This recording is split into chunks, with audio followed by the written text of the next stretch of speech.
This is Nikki, and she had her whole future planned out. New Jersey, family, everything in place. She was just waiting on one thing. I was getting happy because that's all we were waiting for. In my head, I was already planning that we're gonna have this entire new life together, with me being able to continue working. In the U.S. In the U.S. Right. This was already all in my head. Then the unexpected happened. The second we got notification that it was denied, that was one of those very important moments for us to go ahead and make this decision. And just like that, everything changed. Tonight, the very same night we're filming this episode, somebody else very close to Nikki is moving down to the Dominican Republic to be with her permanently. This is what happens when life forces the decision on you. Pull up a seat. It's time to eat.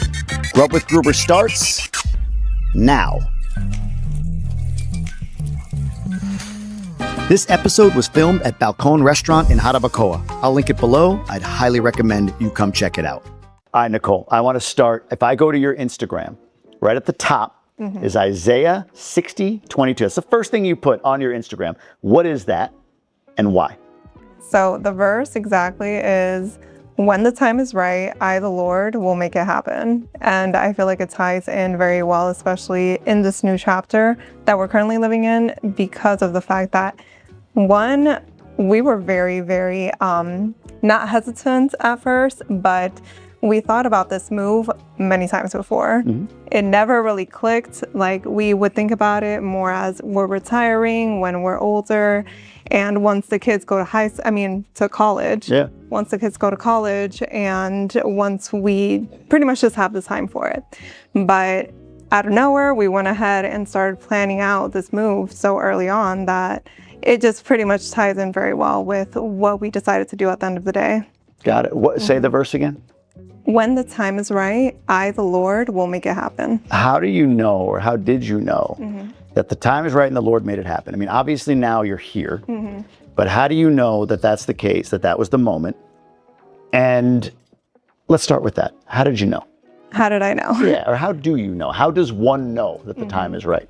I don't think that you're ever going to know when the right time is. Yeah. I think that when you have an idea and you execute it, that's when you'll probably figure it out that it's the right time. What was the moment for you? Do you remember a moment? I remember when we moved here, we had a moment. There was a moment. It was like, we're probably going to do this. Did you have a moment? We've had multiple. We had multiple before we moved. Yeah. Multiple moments of like, we should do this. Yes. Was there one first moment and the other ones were like proving the first one? Yes. What was the first one? Do you remember? Yeah, so the first one was, I started my mother's immigration process 6 years ago. That was one immigration to the U.S. or into the U.S. from DR. Yeah. Exactly. So when I started that process for her, they would continue to tell us, well, this is a very long process. You're going to have to wait a couple of years. And I always thought about the same phrase, the same verse. When the time is right, it will happen. Yeah. The second we got notification that it was denied, that was one of those very important moments for us to go ahead and make this decision. Got it. So sort of like, all right, the door is open, potentially, like this might be the move we want to make right now. But as soon as it was denied, it was game on. We're ready to go. Exactly. It was pretty much a sign of like, you know what, we waited so long. We're not about to start this process all over again, not have this time with my mother. And that was one of the very big moments where we had to decide, all right, well, what are we doing? How long was the time from that to move? Well, the process started back in when we moved to Jersey, which was back in 2022. That's when you first thought we could move. Okay, but you're applying for citizenship for your mom or for residency. I believe 2022, 2021. It was early, yes. So we started the process in New York with an attorney in New York in 2021 and until 2025. So it was about a 4-year process until she was able to get that letter that it just wasn't going to happen. And so when you got the letter is when you said, okay, we're moving. Yes. So how quickly did you move after you got the letter? It was a year after. A year after, okay. So it was pretty quick. I mean, there's a lot of ramp up. Yes. Like when we made the decision to move, it was 7 months later that we moved. There's a lot of stuff you have to do in that time. Like we owned a house there. I don't know if you did, we can get into that, but we owned a house, okay, we're going to rent it out. Well, to rent it out, you got to kind of like depersonalize the home a bit. You know what I mean? Like take all our pictures down, even though we might come back. Yeah, it was a lot. Right. So it takes a lot of work to get there. Can I ask, and if not, we'll cut it. Was there a reason that your mom was denied, or was it just like? It was pretty much a long time ago.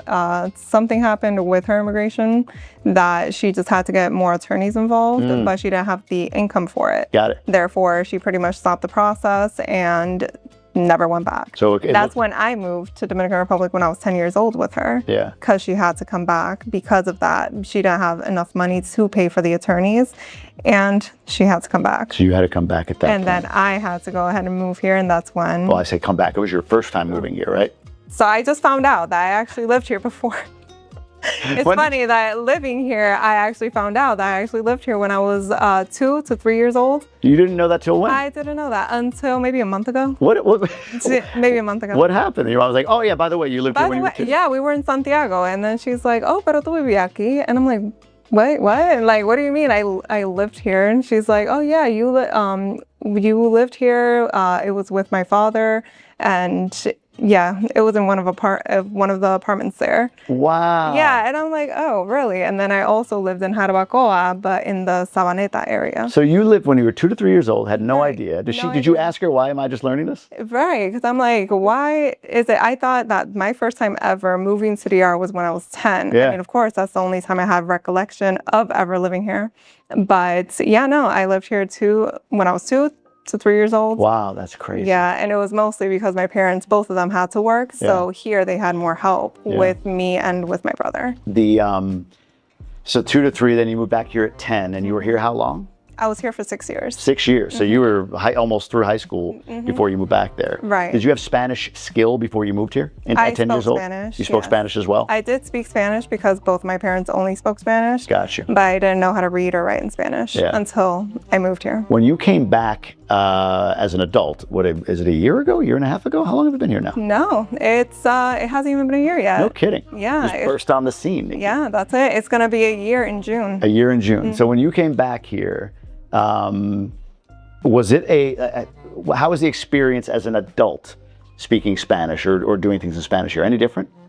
I mean, as far as knowing how to speak Spanish, to go ahead and defend yourself in certain, like occasions where you need to either negotiate or, of course, it's a very high skill to have, especially if you're gonna plan on living somewhere like. Sure. Yeah. How was like my wife struggled with like lease reading, stuff like that, like legal Spanish. Yes. Is that similar for you? Yes. Like it's like she's like, I adulted in English. Yeah. So she's like, I'm coming back here and I can speak Spanish, but I'm reading language and I'm like, I don't know. No, I'm not gonna lie. I have to reread something at least 2 to 3 times. Like, all right, let me go ahead and just pay attention to what this is saying. Yeah. Yes, it is gonna be a little bit more of a challenge reading it in Spanish than in English because, like your wife said as well, we adulted in English. Right. Everything you learn, you're going through that ascension in your cognitive ability to read and interpret stuff in English, not in Spanish. So, exactly. That's interesting. But you were 16, so maybe a little bit shorter of a time to kind of ramp up or whatever. Meaning you were 16 before you left here. Back to Isaiah 60:22. Like not getting overly philosophical, but I wonder if, like you said, you never know there's a time. You never know that it's the right time or whatever. But if you have a belief in a higher power, isn't whatever the time is the right time? Does it make sense? Yes, like I believe so. the other way around it is like, well, man, knowing what I know now, I would have done it 2 years before. But the problem is the person you were 2 years before wasn't ready for it. Wasn't ready for it. Even though it may have looked like you had the capability, there was the opportunity, and you delayed 2 years. Right. You know what I mean? So I don't know, I get like... But that's where, well, of course, like you said, if you go ahead and believe that there is, of course, but I would say that those certain signs, how I mentioned earlier, when we got that letter back from my mom, I was getting happy because she had her interview. That's all we were waiting for. In my head, I was already planning that she was coming, that we're gonna have this entire new life together with her helping with the kids, me being able to continue working. In the U.S. In the U.S. Right. This was already all in my head because when she received that interview, we pretty much, like I said, we had our life pretty much built in Jersey. Yeah. Once we got that letter, then that idea resurfaced Right. for us to go ahead and make the move. Makes sense. It makes perfect sense. Yeah. on the other end of that, and then I want to go back into more of your story. I think, if you have a belief in God, a higher power, then, surrendering to the signals is such an important thing. Yes. And this hit me hard like 5-6 years ago, probably at this point. I remember a friend of mine that I went to college with very briefly. I went to high school with him, and then we went to college, and I stayed in college like 2 weeks. We were roommates, but I was like, I don't want to be in college. I left, right? And he stayed, and like anything, you stay in touch for a few more weeks, few more months, and then kind of, he's in college, I'm working, maybe I'll go back to college. Our lives just kind of diverge. Busy. Yeah, and then maybe over the course of the years of college, like in the summer, you might see each other for a bit, but like for the most part, after high school, other than maybe a couple of touches for a year or two, haven't seen, haven't thought of, haven't heard this guy, nothing. 20 years later, I got this like sense, I got to call Mike or message Mike. This guy Mike, his name is. And I was like, that's okay. I pull out like, I didn't have his number. I pull out like Messenger, Facebook Messenger. Oh, yeah. And be like, I'm starting to type. I'm like, this is weird. Like, I haven't talked to this guy. Like, hey, man, I was thinking about you. Like, it's weird. Right. It happens out of nowhere. Yeah, but it was like on me, like day after day for like 4 or 5 days. Like, and that's when you message Mike. Exactly. But I didn't. Oh. The next day after I was like, I'm not messaging this guy for like the last time. A classmate of mine, again, that I talked to more in the last 20 years. He's like, hey man, Mike hung himself. No way. Yeah. So for me, that was like a jarring moment, and probably had a lot to do with, later I quit a job. Later I moved to DR with my family, and maybe say yes to some seemingly crazy stuff. Right. But I almost got this sense that like, when I didn't do that, and again, I don't know if I did message him, if anything would have changed. No idea. Right. But I don't know. Exactly. I'll never know. It could have been the call. Like, hey, I was thinking about you. Here's how you doing? You want to connect sometime, whatever. That might have been enough, at least to extend, sustain. Who knows? Right. But I'll never know, one way or the other. Right. But it was like I almost got this sense, and I heard somebody with a similar story say this, and it was like, yeah. That was me too. That there was like this voice or this sort of this feeling, knowing, but saying to me like, when I say something, listen. Right. Does that make sense? Right. So when I hear these ideas, or when I get this sense of like, I can't tell you why, I'm going to move to the Caribbean. There you go. It's just like, It's like, what? I got to trust this feeling. And I've tried to lean into that more and more. So anyway, I'm not biblical, so I loved reading the passage when I saw it in your profile, and just kind of talking through that with you a little bit. So yeah, no, 100%. Yeah. Everybody, I like to have it there as a reminder. Yeah, also. right? Yeah, I love it. All right, so you move here. Part of that decision to move was, does your husband come now, later? When does he come? How can he come? All of that stuff. Walk through that discussion, that decision. I mean, you were kind of up against a wall, it sounds like. Like, your mom's got to come back. You're going to come back with her, right? But he couldn't come right away. Like my mom was here. Yeah. Yeah, and in order for her, exactly. So what was your mom was here. I'm sorry, not come back. Yeah. Your mom was here. You're going to go back to be with your mom. Like the plan is just not going to be in New Jersey like you planned. It's going to be here. Right. But your husband couldn't come. Walk through what the situation was there, if you don't mind. Yeah, so before we made any formal decision about the move, we did have many conversations of what would it look like? How would we make this a little bit easier? And even for the kids. So before we made the initial move, we already had our mind set up, and pretty much the conversations that we had, we just had to understand everything is gonna pass. Like, this time away from one another is going to pass. We need to look at the bigger picture. How is it gonna be easier? Us all moving together, of course it would be easier in some sense, but there's still a lot of stuff that we need to figure out on what we're planning on doing in Jersey. Yeah. Like, we need to figure a couple of things out before we can say, all right, well, now we can all just go. Yeah. So we really wanted to start this process with me coming first. That way I can establish certain things here. And since I am from here, since I grew up in Harabakoa, I already knew the in and outs pretty much of all the streets, what schools, and I know people here already. So it made sense to go ahead and just, all right, I come first, you can stay, figure out certain things in Jersey that we need to. That way, when you come with a peace of mind that there's nothing else to be done out there. Yeah. And that, we're starting this new chapter all together here in this time, it's going to be difficult. 100%, it's going to be difficult in many ways, and especially for the kids as well. But we just looked at the bigger picture. When this time ends, which is going to be today. Yeah. I was going to say, right? Which is going to be today. Thank God. So we, like I said, saw the bigger picture. We made the move a little bit easier that way. Yeah. I set up an apartment here. The kids are in school. I pretty much have certain connections now. And when he comes here, it's not all of us just, like stressing out about certain things, trying to figure everything out. Is him coming here, everything's already set. Right. So. And he moves tonight. Yes. I mean, comes for the final time tonight. Yes. That's it, he's here. Final move. Yeah. You excited? Super excited. I mean, obviously, but like, is it like the most relieving, incredible feeling? Relieving. It is like just pure bliss at this point. Good for you. That's amazing. Now it would be good for him to be down here. Oh, yeah. Did you own your home in New Jersey, or were you renting? We owned 2 houses. We owned one in Virginia, in Norfolk, because my husband was in the military. So we were stationed in Norfolk, bought a house there, and rented it out once we moved to Jersey. We bought another house in Jersey, and it's a 2-family. So we are planning on keeping it and renting it out. Yes, but we did go ahead and sell the one in Virginia. As in this year? Was that when you decided? Before we moved. Get rid of that. Yes. Keep New Jersey, duplex, rent it out, and then you got some income for down here. Exactly. So we did go ahead and sell the one in Virginia before making this move. So your mom, was she living here in Harabakoa? No, she lived in La Vega. In La Vega. Why Harabakoa? Just schools? No, since my family is from La Vega and Santiago, I don't know where they all decided that the best place for us to go was Harabakoa back when I was 10 years old. I don't know where it was. We didn't set up in Santiago. We didn't set up in La Vega. We came to Harabakoa. So with that, my mom loved Harabakoa. She loves it. And it was pretty much an easy move for her because she already knew what life was like here. Yeah. So yeah, I can't really tell you the exact reasoning behind it, but. All right. Then let me ask you this. Yeah. And you got to be honest. You're in Harabakoa. I get it. It's a great town. You're getting Nacional. You're getting Serena. It's getting all the things, right?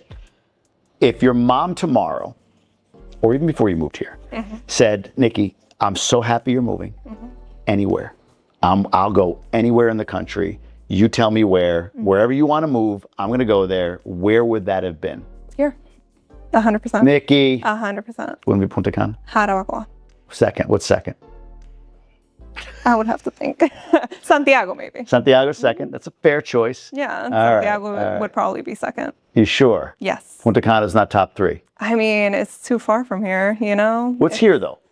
It's family. Too far from, exactly. It's too far. But your mom is saying, we're going to pick up anywhere you want to go.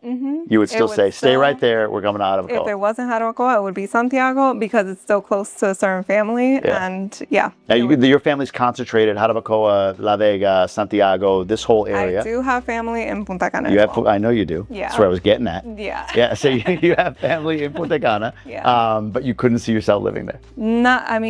It's just, we wanted something different. So it's kind of, the last time I went there, it's very convenient for certain things. And of course, it feels very easy to adapt.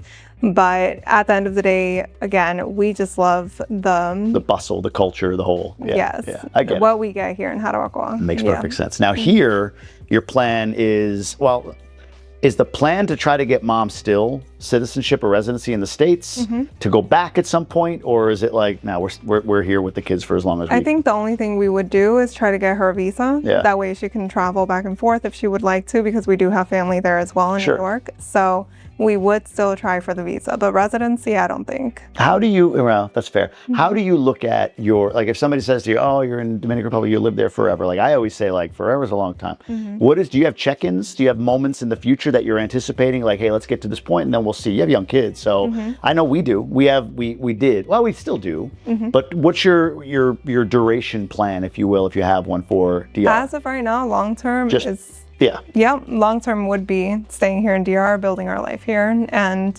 we'll see where it goes. What restrictions do you feel like there might be staying here long-term with your family? Men, I'm talking to you. If you're honest with yourself, most of us aren't failing. We're or just imbalanced. Some guys are crushing it in business, but their health is a mess. Some are amazing dads and husbands, but they're stuck financially. Others look successful on paper, but have no one in their life to actually, truly call them out. This is why back in 2018, I joined GoBundance, who is sponsoring today's video. GoBundance is a high-ticket paid mastermind for high-performing men who are focused on 6 different pillars: age-defying health, bucket list adventure, horizontal income, authentic relationships, genuine contribution, and my favorite, extreme accountability. The goal isn't to be perfect in all of those pillars. It's to stop letting one area of your life win while the others fall apart. For me, being in rooms with men who refused to let me coast was a massive catalyst. It's what gave me the clarity, the confidence to quit my job and pursue a life that's more aligned with my values, including moving my family here to the Dominican Republic. So while this video is sponsored by GoBundance, GoBundance is also the single most impactful decision that I've made in the last 10 years. And as I record this, my kids are less than 10 years old. That impactful. If you're a man who wants to win in business without losing your health, your marriage, your integrity, there's a link below to see if GoBundance is a fit for you. Check them out at GoBundance.com. Now let's get back to the show. I don't believe there's really many restrictions. I mean, they're US accredited schools, and everything that you would be able to get in the US, you're able to get here too. Endless opportunities that I don't believe there would really be anything holding us back. Okay. What has been the most difficult part of transitioning here for you and your family? The most difficult part is my husband not being here, Sure. 1, and then 2, finding certain, finding certain people for, let's say, medical, mechanics, and, just your go-to people. Yeah. That has been pretty, not difficult, but a little bit more,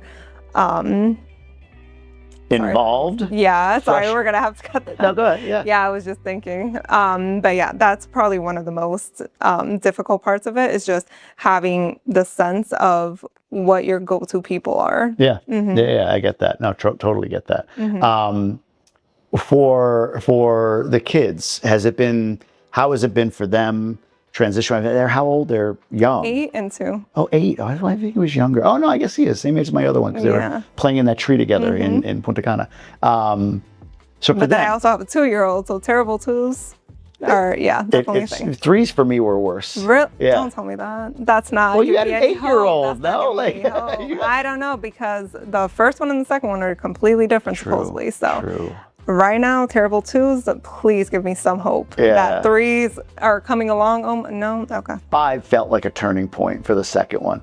And he's a wild man, I think, or a wilder man, probably So I got like 3 yours, years. right? 3 years. Yeah. Well, For me, at least. Who knows? We'll see. Okay. But for them, like, how was so 1 was 1, 1 was 7 when you moved here, right?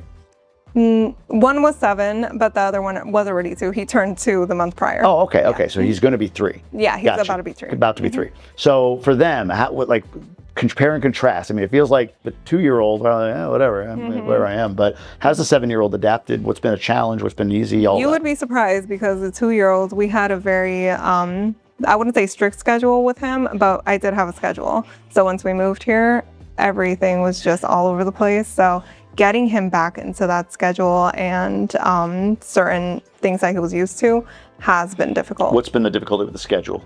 So getting him to sleep on time. No, but why? Like, what's why? Yeah. I believe it's just because of the environment. Like, he understands we're somewhere else. This isn't what I'm used to. I don't have my regular bed. Like, it was just pretty difficult to get him back into a certain routine. Like now, and it's been 8 months, now is when we're starting to get him back into this routine. Yeah. So it was pretty difficult, even for my 2-year-old. How is it when Dad is here? Because he comes. Yes. How are they different? Yes, in a way that, I mean, when father talks, everybody listens. So yeah, we had a couple of moments where it's like, all right, I wish, my husband was here, because that way the kids will be, like pretty on point. But when it comes to certain routines, the 2-year-old, I mean, he's learning as he goes. So that's why you have to have patience. Yeah. But the 8-year-old, it's a little bit more difficult because of the fact that he doesn't know Spanish. So he is in Spanish tutoring, and he's getting certain things that he wasn't used to back in the States. Yeah. So even like the outdoor time that he gets now, he's playing with new friends, and that's something that I need to adapt to. Because I am Hawkeyes, like wherever he is, I'm always watching. We got to get into that. I hear some drinks being shaken up over there. Oh yeah. So we're gonna get a couple of drinks here in a second. By the way, thank you to Balcone. Balcone is an incredible restaurant here. I mean, you can just see the view right here. We should embed some drone footage so you could see it, but I know, incredible how this restaurant, this became my spot. I'm telling you. Right? You did tell me. Yeah. You said, Jamie, this would be your favorite. No, I'm telling you, ever since we came here the first time, it's been our go-to every single time. Yeah, it's incredible. We had a couple of really cool courses coming down too. Oh, awesome. I hope you like pork belly. Yeah. Chivo. Yeah. Good stuff. And dessert, you a dessert person? I love dessert. Okay, good. Yeah, yeah, good. Me too. It's my inner fact. Being a mom here, so you're kind of going down that pathway already. I'm curious. Like, well, let me ask it this way, because I know people ask, women ask, moms ask. What is the most common question / concern for moms who are like, I see what you're doing.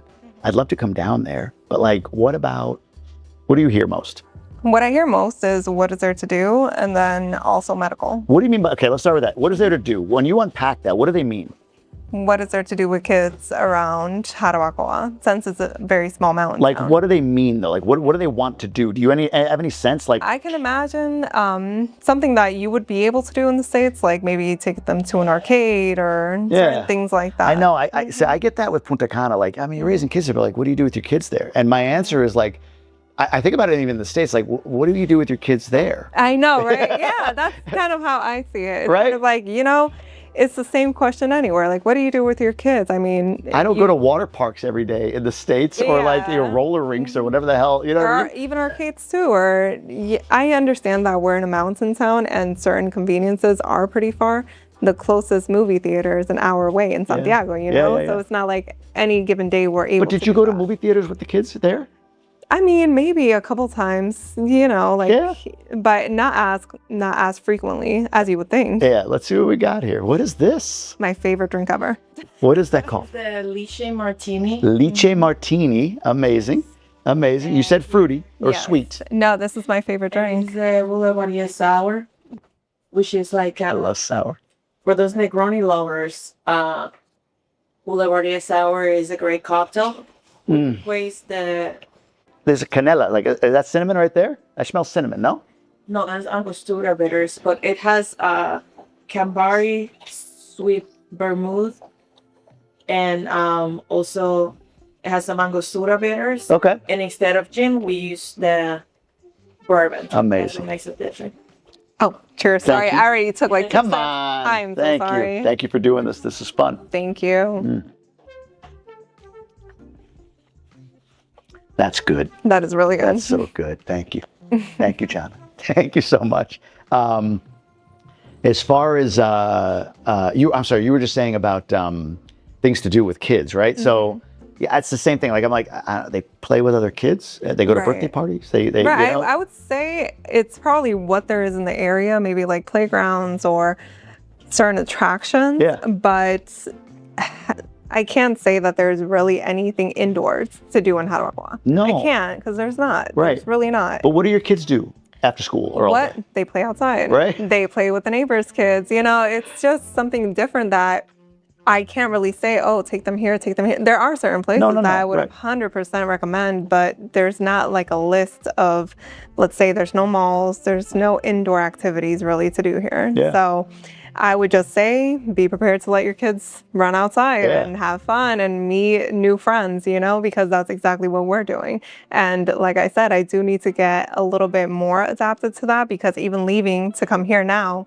my son was outside playing with his friends, and I'm just like... What's your fear? Like, what is it? I mean, I know, I'm not saying DR, but like, what's your mom fear? That he's like, I mean, I'm used to, the States. It's pretty much you're always 100% on your kid. You always have to watch them because you can't trust anybody. So I think it's just that mentality of I can't take my eyes off my kid. And here it's kind of like, all right, I know he's outside, but I need at least somebody keeping an eye on him. So stay where mama can see you. Like, stay where my mom can see you. That way I can be calm. And I guess I need to get a little bit more out of that and a little bit more trusting. because, you know, everyone's neighbors. It's enclosed anyways, you know? So there's neighbors, and it's like, if you want to go to your friend's house, that's fine.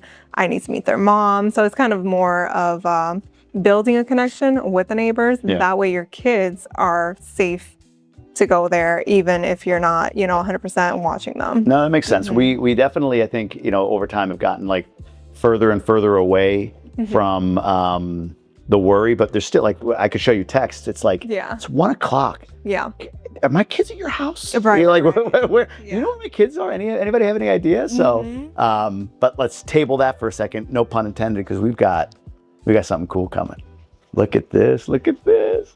Oh, I'm so excited. Look at that. Aiden. Thank you. Oh, there's more? Yeah, here we go, guys. Let me, sorry, I'm like... Yeah, no, you're good, man. You're leaving, good. Camera equipment.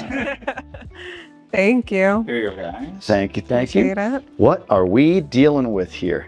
I wanted to kind of showcase that a little bit for you guys to have a little snack here while you're having a chat. So I brought out our spuma, which is what we start all our courses, all our meals with here, which is the cepa de apio or celery root, which is unique to this area. We have it also has a little bit of preserved lemon and black truffle. For the tower here, we have our croquetas of cepa de apio with a soy aioli that we make ourselves with our own soy sauce. This correct? Yes. Yes. And then on top we have a bacon marmalade that we make the bacon ourselves out of local pork. We cure it and smoke it. Next to that we have a little tuna frestade, so it's bluefin tuna tartare with our house chinola ponzu and avocado mousse. And then above that, we have our brisket sandwiches with our slow smoked brisket, which is glazed in our beef jus. And then we have a burger sauce with that as well on house brioche. Above that, we have our chicharron, which is our cured and sous vide pork belly that we've lightly fried. And we have our nice pork glaze on there with some avocado and some of our aioli. We also have some crispy octopus with some white bean hummus and a little chorizo. I know you're not partial to octopus, but maybe I'm trying it. Maybe I'm trying change it. that. I'm in. It's not the whole time. I won't expect. No, yeah, I'm saying the whole tentacle. That's me. Exactly. A carpaccio, a chunk. It's the same with calamari. Like I can eat calamari like the rings. Yeah. But when it's like the tentacly calamari, it just bothers me. Yeah. I got you. You know what I mean? So if it's like a little bit, you're alright. Yeah. If you know what it is, if you can see what it is. Yes, that's, exactly. Yeah. Exactly. Like, I don't want to see the head of the cow on my steak. There you go. Awesome.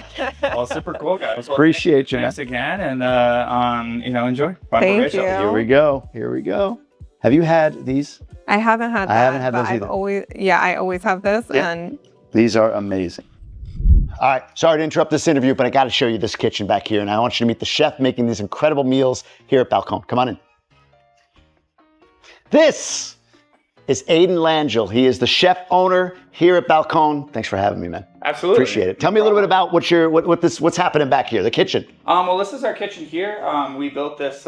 We built the whole kitchen out here at Balcone. I wanted to really just build something that was nice, that's open, so the customers can see everything. Yeah. We have a nice big work table here. So we have, like I was saying, we were just talking about ancient Japanese techniques, and now we have some modern stuff going on here. So this is Wagyu flank steak that we're sous videing, and you can see the fat. We save all the fat from our beef, and we render it down into a beef tallow or a manteca. And we put that in the bag with the beef when we sous vide. So we're just doing about 4 hours on this. We're really just trying to hit the medium rare temp and maintain that. And then we just finish over the charcoal. Yeah. And then we do a lot of steak work. So we also have our, this is our dry aging fridge here. Oh, yeah. So we have some ribeyes dry aging. These are finished. These are 30 days right now. We throw some salt in there to help keep the moisture down. Yep. But yeah, we're using prime Angus, and then we trim these and portion the steaks. It doesn't look that great right now, but trust me, after you cut those, it's all red in the middle. Oh, yeah. Amazing. Incredible, man. This is great. I love Balcone. I love everything that's happening here. I came here,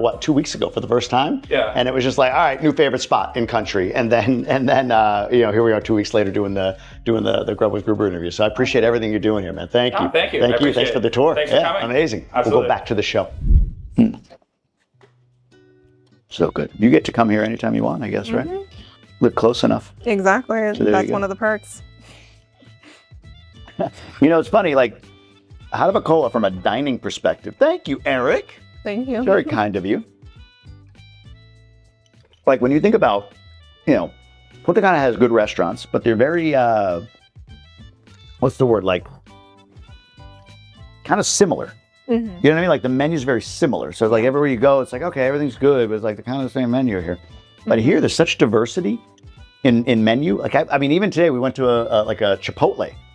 There's like a Chipotle in the middle of town here. Oh yeah. It's not Chipotle, but it's like a Chipotle. It's like the a Chipotle. bowl, The right? bowl, yeah. So it's like, oh wow, you can have like a Chipotle experience. And then you come here, and there's a other like at a country club. There's incredible restaurants in this town. So and it's very fresh. for that, yes, from that The perspective, food, exactly. I'll give you Harabakoa. I'll give you a point. There Point you for go. Harabakoa. Point for Harabakoa. I'm gonna I'll dive take into it. one of these. What are you gonna go with next? I think I'm gonna go with I think I want to go with one of these. Go first. for it. You know what? I'm gonna join you on that, and we'll keep on rolling here. The whole thing's going in.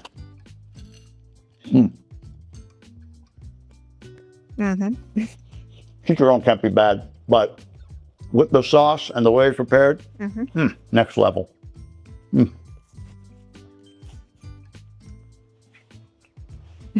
An eating show could be a little bit awkward, just That's so what you I'm know. saying. Yeah, I know. Yeah. It's like so Sitting, much- people are watching you eat, but Yeah, it is what it is. Just like awkward, like silence. Yeah, but they get a sense. So we're gonna keep working through this. You gonna try the octopus? Are you gonna do it? You sure? I'll do it. It's not a tentacle, so. You do it first. I'll do it with you. We'll do it together. Whenever you're ready. Right. We're gonna try this. All right. Here it goes. Down the hatch. I'm gonna say it tastes like chicken. Doesn't, but Definitely doesn't. the consistency is more like, it's not as squishy as I thought it No, might it's be. really good actually. My son, my 10-year-old, he got the tentacle last time we came here. Yeah, I'm like, what's wrong with you? Who raised you? Certainly wasn't me. Anyway, we'll keep, go ahead. No, I was telling him a story that I ate octopus one day, and then the next day I went to an aquarium and I saw an octopus, and after that, it's just never been the same. So. Oh, it like bothered you? Yeah, I don't know. I just saw the octopus in there, and it's like. Do you wow. eat steak Yeah. and then you see a cow? No, because I don't see it. You know what I'm saying? You don't see what? On the plate, you don't see Like the what it form of the is. body of the octopus? Exactly. I see. So it's like I just chopped the leg off and handed it to you. Exactly. Like and then when I you ate get a it. shrimp and they still have their eyes on it, definitely not. I'm not doing that. Good point. But any other type of shrimp, I'll eat it. That's a good point. Your 8-year-old, you said Spanish. So he is, at this point, is he fluent, somewhat fluent? Like where is he on that? It's interesting because, So he is currently doing Spanish tutoring. He is not fluent. He is trying, but we are giving him, we're being patient because 100% it's a whole new language. And with all the changes coming too, it's just, we can't expect him to just 100% get on it right away. So we're helping him the best way that we can. And I did tell him one thing that would help him, because it did help me too, is watching shows, his favorite shows, just watching it in Spanish. He doesn't like that because then he can't understand what's going on. But then I gave him I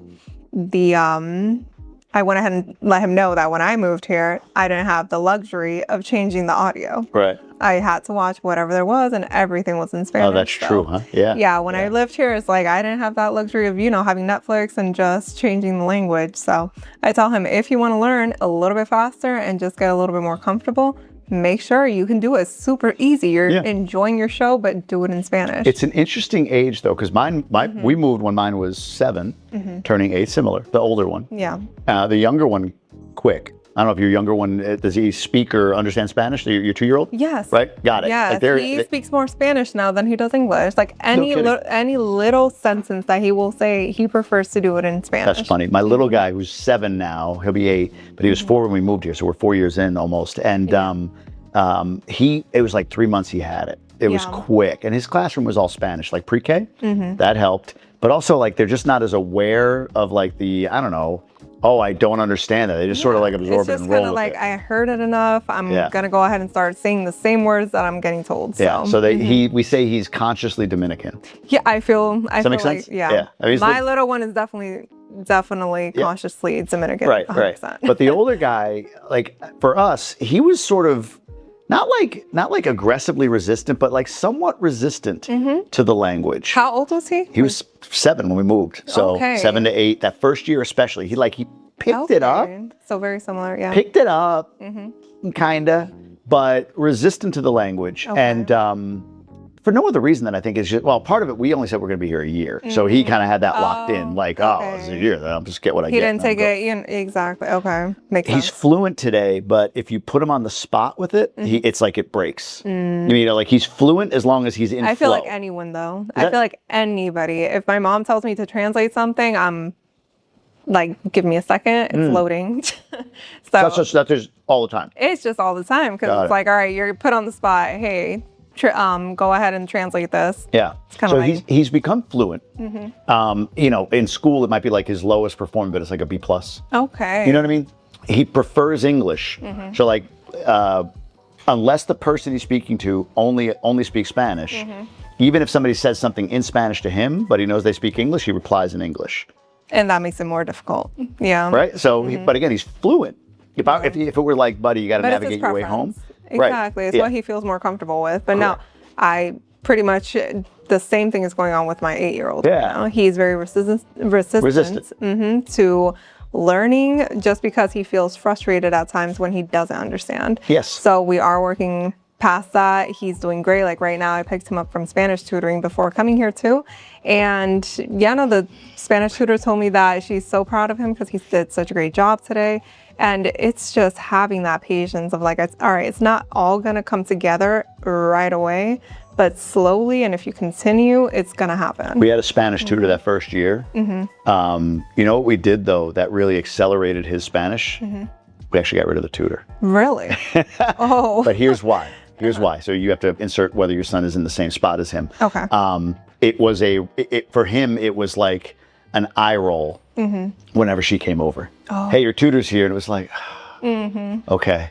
Right. So it's like kind of more, I have to do this. I got to do this. Right. So when we kind of got rid of the tutor and just like left him alone a little bit, no kidding. It's like his Spanish went from like, here to like, really? Very quickly. But again, what did you guys end up doing? Nothing. Just talking? Put him in soccer, put him in tennis, not even talking to him. Like my wife on occasion, but like we just sort of like what you're exactly where you are. Like, and by the way, I could speak to a half a dozen people with kids that moved here, didn't speak Spanish, parents speak Spanish, and 7 years old. No kidding. Across the board, the same experience. Really? I think it's an age, and it makes sense, like probably between like 7 and 9, 7 and 10, if you're moving a kid who doesn't have the language skill, they are baked in enough to be conscious of like, I don't know this. And then everybody around me is pushing me. And then when I do speak it, I know it doesn't sound like that. So I'm a little self-conscious about like, when I speak Spanish, it doesn't sound as good as like when they speak Spanish. So I think that's an age. And then now that he's past 10, like the self-consciousness is wearing away a little bit, right? So he's a little bit more like, whatever. He just kind of flips between them. More confident. Yeah. But I think that's I've learned. And again, it's the story is so similar. But to your point, by the way, eat while I'm rambling, eat something. But the story's so similar. I got to do that after this. Yes. In what you're describing, like we were like, well, let's fix it. He doesn't speak it. He's not like leaning into this. So let's go get a tutor. So we went and got a tutor, and she was great. And she, same thing, like, I did great. Like what, he went in and he did what he had to do to get through the tutoring session, right? Like he did the work with the tutor. But every time it was like, and again, I don't know, this, you have to decide if this is your son or but every time it was like, buddy, it's time, she's here. She's upstairs. Go. Like, he would like just... He would see it more as work. It was work. Not enjoyable. It was not enjoyable. It was heavy. Right. And so at some point we were like, you know what? Let's just let him go. Okay. And we did. We told the lady we'll reset later. Like, let's figure this out for this poor kid or whatever. And I kid you not, like from that point forward, it's like he just sort of like, all right, well, I'm here. I'm playing in this sport. I'm playing in this league. That the coach speaks Spanish, the kids are both, but like everything's in Spanish, and he just sort of absorbed it. Now I go and see him play soccer, and he's like yelling at the other kids, not in a bad way, but like like a team yelling, hey, watch out for this guy, go over there, hey, we gotta make sure we do this, but it's in Spanish. Oh wow! And it's insane to watch. I'm like, who is this kid? When I tell him, help me with the Uber driver, he's like, whoa, hold on. What do you mean help you with the Uber driver? Yeah, that's what I'm saying. Yes, put on the spot, I know. Translate. But even as an adult, it will happen. Yeah. You got to give me a second. Let me load. But on buffer. But on the soccer field, he's just like in flow and he's talking. Our one of the first times when he went into our housekeeper, because he's always like, we're putting him in, we're tutoring, or we're having him tutor, now we're not, and like, he's not picking up Spanish. I'll never forget, he walked in and he asked for like scissors and something else, and our cleaning lady, when he turned around and walked out, I was looking at her, she's like, In Spanish? he did it in Spanish. Yeah, he walked in Spanish. She was just like, Okay. where'd that come from? Because he would just like, like agree, like, see, if she said something to him, but he went in like 3 full Spanish sentences. Mode, he said, I'm on. Boom, like the whole it. thing. It was incredible. That's so where it he was found like, his confidence. So we surrendered a little bit, let him go, let it go, tried not to force the Spanish. Saved us a little money too. So I don't know, like so like for me that was an interesting time. And again, you're like the 7th parent of a 7-year-old that moved here. I mean, it's so specific. Moved here, kid doesn't speak Spanish. You can speak Spanish to them because you do. You know what I mean? So you try, they're not grasping it. They don't want to watch TV in their other language. Just sit down 10 minutes a day. No. And then you're exhausted. So you're like, I'm not going to force this kid tonight, right? The thing is that even though you want to go ahead and help them, you can't unless they want it. They have to be willing. They have to be willing because at the end of the day, you're wasting your energy. You're right. My hope is in the next 3 years when he's all into girls, he finds like a girl that only speaks Spanish. And he comes out just like freaking, like papi chulo. Like, look at this guy, right? Yeah, he's going to have it down. There you go. He's going to have it down. I'm going to try one. He's going to have a lot of motivation at that. It's funny, real quick. We, somebody asked me, like, do your kids love it there? Do they just love living there? I'm like, my kids are kids. Like, they don't understand where they live. Does that make sense? Like, they want to play their PlayStation on occasion or whatever. They want to go play with friends. But they, they're not in a place right now where they understand that on Sunday when we're like, guys, go to the beach, and they're like, again? Right. That they're denying a beach that people save their entire year to go to. Do you know what I mean? And it's like right there. They have no idea. So like, it's not like they're like, oh my God, I love the Caribbean. They don't care. They're just, they're kids. They're kids. Do they have friends? Do They're they have going to find what to complain about. Exactly. So. Well, yes. And it is like, if they have friends and things to do, that's all they care about. Did I get something for Christmas? Like, they're kids, Exactly. So they don't recognize how they live. Now, I do think when they're 15, 16 years old, and I say this all the time, 2 boys. Eric, you can relate to this. When my boys are 15, 16, and they're walking down the beach at Playa Blanca, and they come up with some little chippy tourist, some 15-year-old touristy girl that they're like, look at her. And she goes, oh, I'm from Iowa, right? And where are you guys from? And they're like, here. There you go. My kids will be ballers in that moment. Yeah. Ballers. Yeah. Any woman they want, right? Yep. Running around the beach shirtless, my 2 boys. We'll see what happens. But you know what I'm saying? Like that. I mean, hey, I got 2 boys too, so There you go. we'll see what happens. Hey, we'll see what happens. My wife doesn't like that idea as much as I do, but guy, No, girl, I mean, right? you guys Dad, are, mom, exactly. You guys are proud fathers, so that's fine. All right, when you moved here,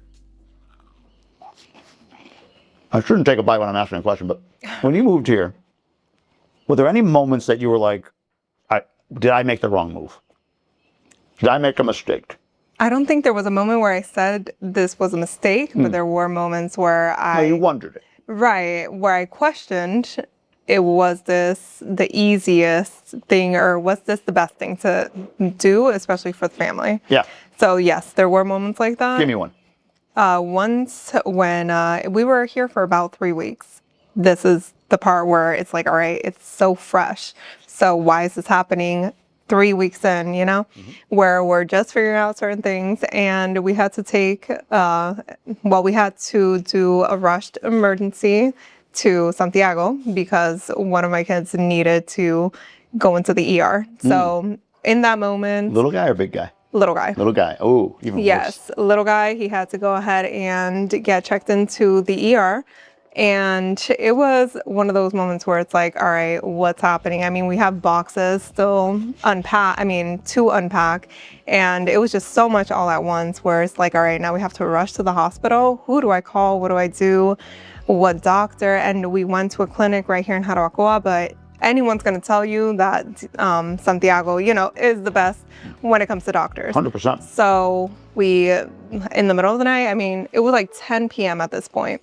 And out of nowhere, again, since I grew up here, since I grew up here, I did have a friend that I immediately called, and she was nice enough to say, you know what, she dropped everything and took us, because it was an emergency to the point that it's like, all right, we need to get seen like right now.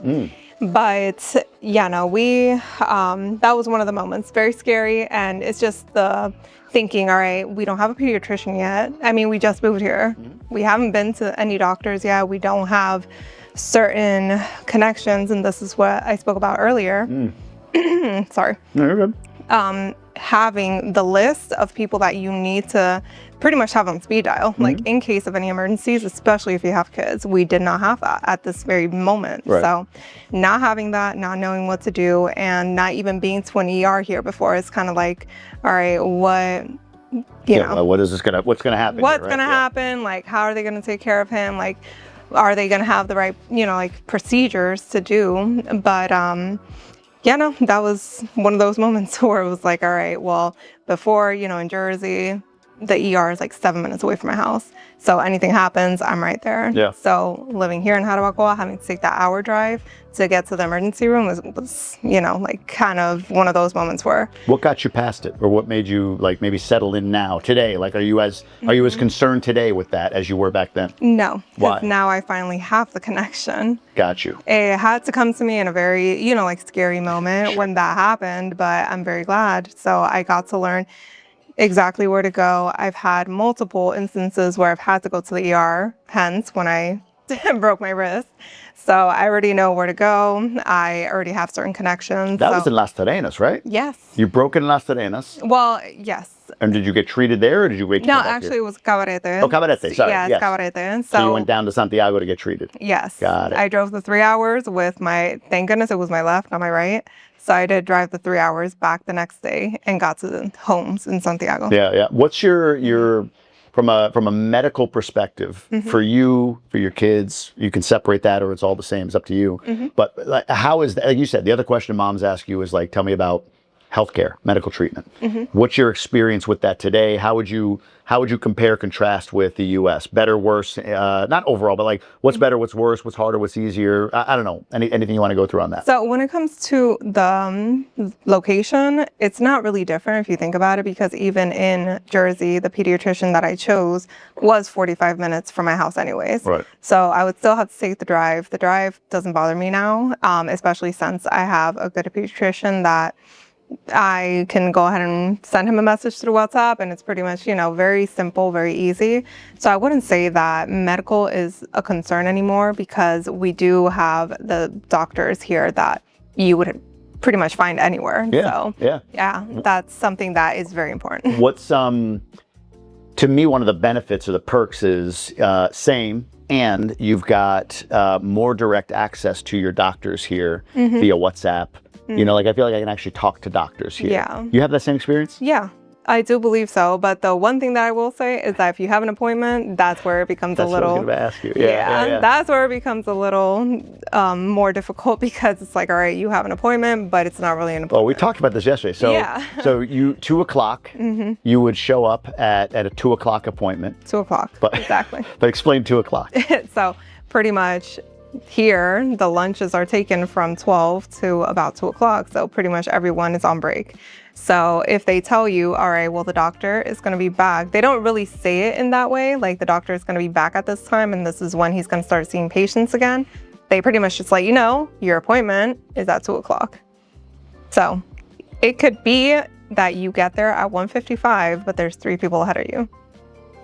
You're not going to get seen at 2:00. What time? You said it had this reason. So 2:00, it was 3 people ahead of you.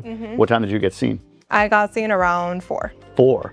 So sitting in the waiting room the whole time. Yeah. Did you heed my advice from yesterday? Yes. You're going to do that next time? I'm definitely going to do that. That's amazing. Yeah. So what I do, just so you know, is I figure out the front desk person, chat him up a little bit. Maybe I slide a little peso across the table. I say, here's my WhatsApp. Can you just message me like 15 minutes before my time? And they do. So there you go. That's how you avoid sitting around for 2 hours. I'm going to have to do that. But that's making the right connections also. Yeah. 100%. You have to make the right connections. You have to pretty much just get cool with the the front desk people, right? And I'm doing that with like my broken Spanish. You'll be perfect. It'll be easy, Right. easy for you. Bring them a little treat too. That's it. Come right here. Bring in the bluefin tuna thing. There you go. You had that already? I did. These are yours. Oh, okay. Yeah, those are all yours. Whoops. That he said yesterday. I know this might be hard for you, but like pop the whole thing. Okay. That's what he said to do. So you just take the whole thing and throw it in. It is good. Are you a tuna person? Thumbs up, thumbs down. Yeah, I'm hot and cold, but that's got like chinola in it, so it's got like a sweetness to it, which I really appreciate. That's actually really good. Yeah, I like that. And then that was really good too. I'm getting full on this first round though. We still have chivo, right? and we have dessert. But that's how you know the food is going to fill you up. This place is, I love this place. For you observing, so like somebody wants to move here and they do move here, what do you see that, it's almost like, how do I ask it? Like, I want to ask like, what would make somebody move back, right? But it's hard to say it when you haven't, right? You've been through challenges and you've adapted from that. But it would be like, maybe it's like if you were to say to somebody, if blank is important to you, don't move here. What is blank, or what are blanks? What are some blanks that you would throw in there? If blank is so important to you, don't move here. Specifically Harabakoa though? Yeah, sure. Harabakoa, whatever that you want to take that. Specifically Harabakoa, if you are very, if you're used to convenience and you're okay, and if you're not okay with not having certain conveniences. Like what? Yeah. You don't get Uber Eats, you don't get, but I mean, you get people from the colmado to go ahead and even people from the supermarket right now, like before the Nacional, before the Sirena, people from the supermarket, you make an order you can call them or send them a message through WhatsApp and they deliver it straight to your door. There are certain conveniences, but others like going to the mall, going shopping, you're gonna have to find boutiques. You're gonna have to find like local places that will pretty much suffice until you're able to go to, let's say, a city like Santiago, the capital. That's good though, because like in that regard, it's like if that's important to you, then look at Santiago, look at Santo Domingo, look at Punta Cana. Exactly. Right? Since I lived here before, I mean, we didn't have an inversor. We didn't have, what else didn't we have? We didn't have a washer dryer, like when I lived here. So that was one of the things that I thought about. Like if I was able to do it, I was 10 years old and I lived in New York, I lived in Florida, and I was used to these certain things just being easy. I mean, even AC. You have AC throughout the whole apartment, you're used to it. But when I moved here at 10 years old, I didn't have any of that. No ACs, no this, it was just fans. So knowing that, and that's what made the decision easier with the kids, like, all right, you think about it. You want them to be comfortable, but you also want them to experience this beautiful, like for me, I want them to experience the culture that I experienced when I lived here. So me knowing that I was able to do it, I just said, you know what, like we're in a place that we can get these certain conveniences and they're just gonna have to suck it up with everything else. Like the hour drive to get to a movie theater, suck it up. It is. It's fine. It is what it is, right? It is what it is. What else? What else is if blank, don't move here. If blank is important to you, not a good, like consider before moving here. DR, Harabakoa, anything. Okay, so I don't know. DR in general. I mean, I have my family here, so I can't really say if family is important to, so. I think process is one. Yeah. So I have this I don't have it down to a saying yet, but I have this theory that anything you hear that is like the process here, consider that the process 8 out of 10 times. Okay. So here's what I mean. If in the United States, I were to say, and this isn't the right example, but it's coming to my mind. To get your license, you go get a learner's permit by taking a test. Once you have the permit, you can go take a road test, and after the road test, you get a license. Right. Right? I have a better example, but let's just go with that. Okay. Like that's the case in every time that you're going to get a license, right? Here, there might be a process defined for getting a license, but it's applicable 8 out of 10 times. The biggest one is like people say like, I'm bringing a laptop into the country. Like, am I gonna have a problem like in my bag or whatever? Like not like a new laptop in my bag, like in packaging still. Okay. Right? $1,000, $1,200 laptop.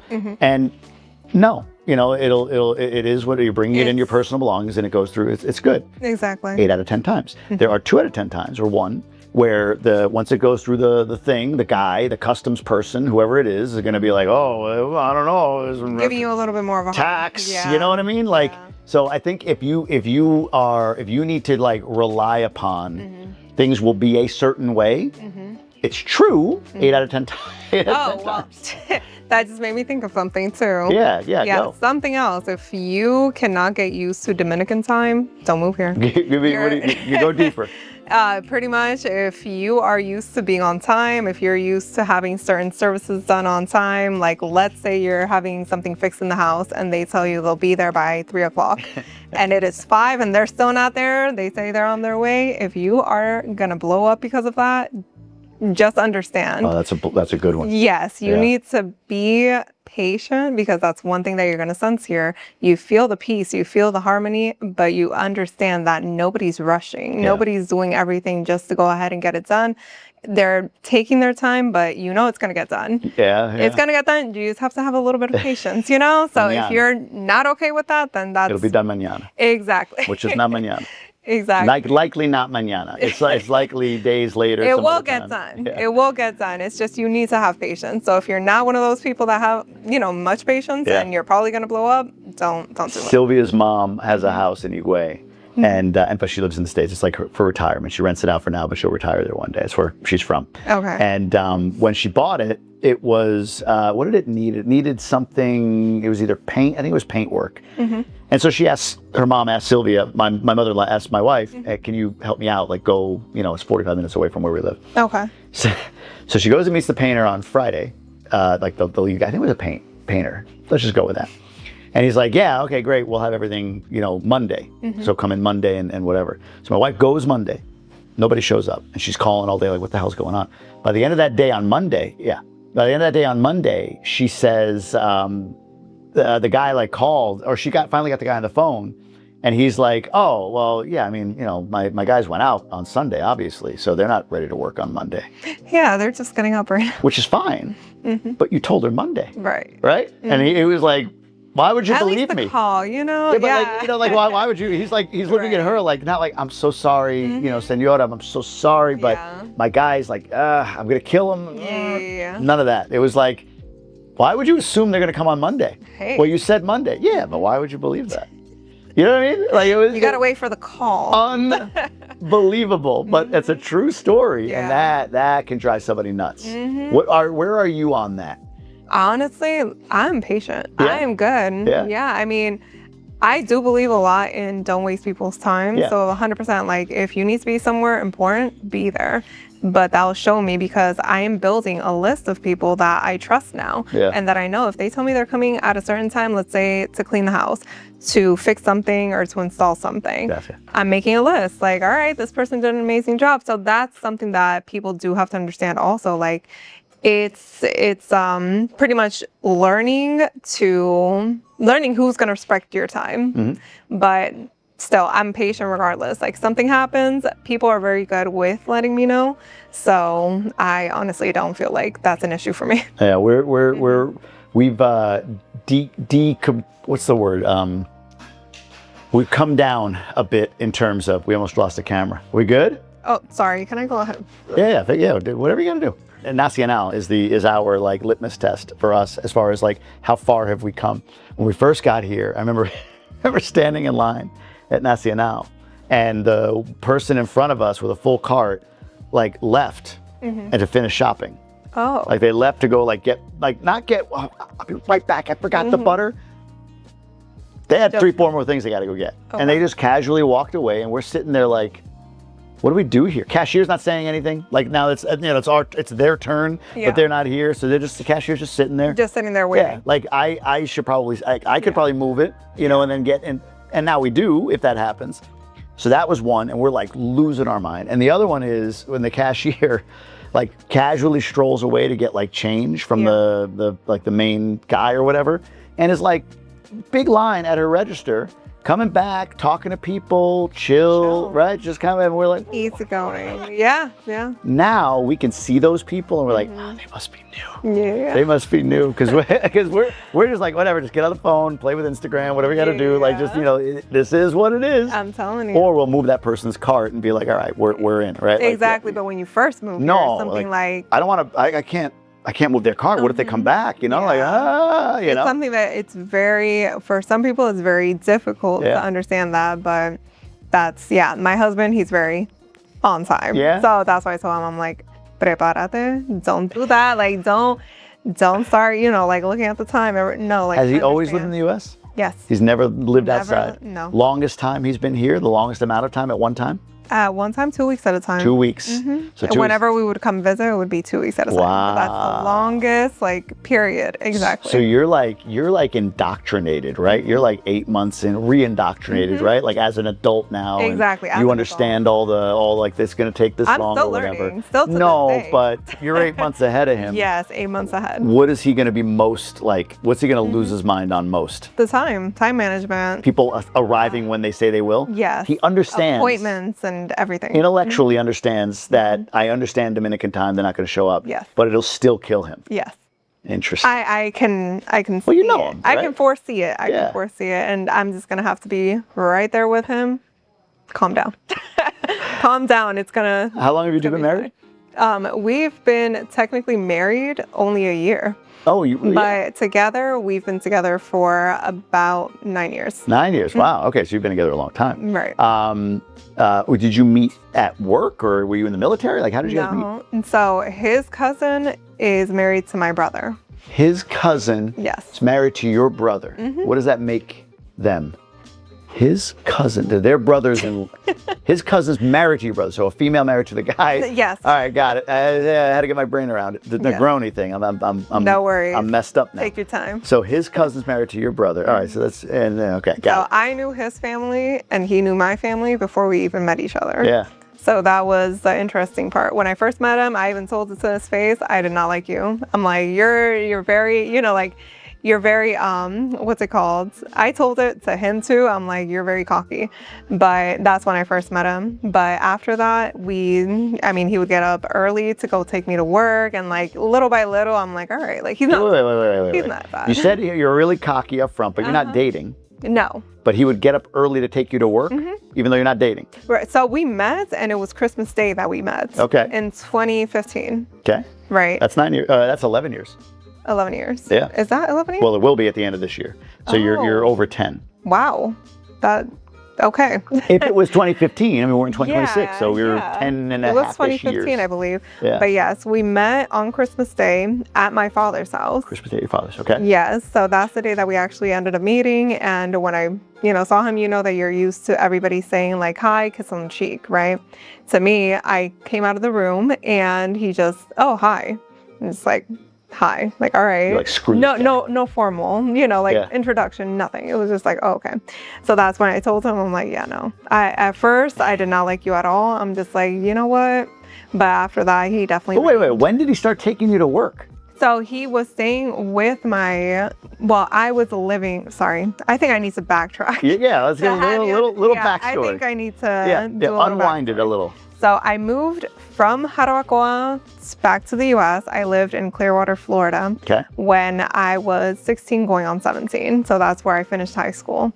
But at that time, I lived with my brother and my sister-in-law. Okay. So I lived there in Clearwater, Florida. My now husband, he was in the military and he was just visiting Florida for a couple of days. Mind you, it's the time frame around Christmas. So we're at my father's house and that's where he appeared. Okay. So anyways, at the time I had already graduated high school and everything. So I had 2 jobs at the time. One of them was Dunkin' Donuts. I would wake up at like 5 a.m. to get ready for work. And at the time, he stayed there for about a week and a half before he had to go back to Norfolk. Yeah. And during that time, he would see me get up. I was getting ready to ride my bike. Like I would ride my bike to work at 5 a.m. So he would see me and he would just get up and, he's like, oh, I'm used to getting up this early. And, from there on out, that entire week that he was there, he would just take How long was he a cocky in your mind? A day? A day. Just one day? Just one day. He redeemed himself pretty quickly. The next day? Yeah, he redeemed himself. Yeah, the next day. Oh, that's you're too light. Yeah, one day? He takes you to work the next day and you're like, all right, you're not a... No, he bought me food too. Okay, so that's 2. So it takes taking you to work early and buying you food. Redemption. It's very simple, It's very simple if you think about it. That's funny. Yeah. So he speaks Spanish, right? What is his heritage, his background? He's Dominican. He's Dominican as well. For some reason I thought he was Panamanian or something. Oh no, he's Dominican. Family's from where? He from Santiago. From Santiago as well. Oh, that's so interesting. So you both have this history here. He's come here as a kid a lot or no? No. No. First time he ever came here was 2020. Oh, no kidding. Right before the pandemic. Yeah. Oh, like what? February must have been, right? Wow. It was February and we came back and it was shut down. Yeah. Well, we were scheduled. We hadn't been since 2016 because of Zika, and then we were getting pregnant with a second kid. Well, she was. Yeah. I did the hard work. Right. Very hard work. Very hard work. Fun work. But then, so 2016, 2018, he was born, so she got pregnant in 2017. You know what I mean? It was just like, the doctor was like, well, I mean, even going early. Like, be careful. Yeah. We were here in 2016, and then 2017, she got pregnant. 2018, we had Julian. And so, like, you know, first year or two, it's like, all right, we're ready to go again. Take 2 kids, 2020 flights booked in the summer. But of course, by the time summer came around, those flights were canceled. So next time we came was in December of 21 into January 22. We did a month. Okay. And that was the month. That was like, maybe we should do this. Maybe we should just like come here. And we moved in August of 22, about 7 months later.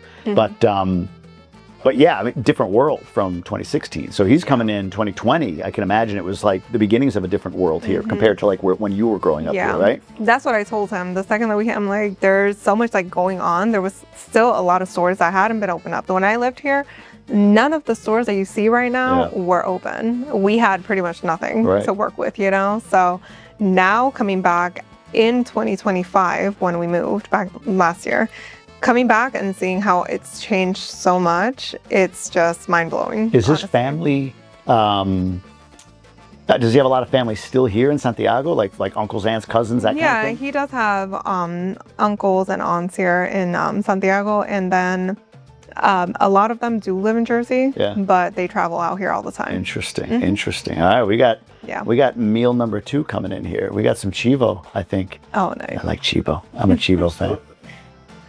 Here you go, guy. What do we got? Oh, that looks so good. That does. What is? Well, you'll tell us. The pasta, or I think that's a pasta. Yeah, so this is agnolotti, which is kind of similar to ravioli, but a little different technique. So I thought this dish was a great example of that, where we're using Italian technique with the pasta, but the flavors are inherently Dominican. So we've done a cibo guisado, and which is in the middle. That's the meat in the middle, and we put a nice gel of preserved sour orange. I actually harvested the sour oranges here on the property. When I walk my dog, I'll notice some of the trees will have oranges on them, so we'll go back and grab them, and then we preserve those, and then we make a nice gel out of that, and we finish with a cilantro ancho powder, which is going to give it a nice pop. I'm ready. So. I'm ready. Thank you, sir. No, thank you. One for Rachel. I'm going to cut this. How much do you want? Like here? I could have less. No, but... come on. Take this. At least. Yeah, and I'll give you some of this pasta. I did not eat with this fork, just to be clear. No worries. There you go. One more. Maybe another one. Yeah, you know. How about another one? Yeah, one more. God. This looks so freaking good. All right, let me get this on here. All right, let's give this a whirl. So thank you for turning me on to this place.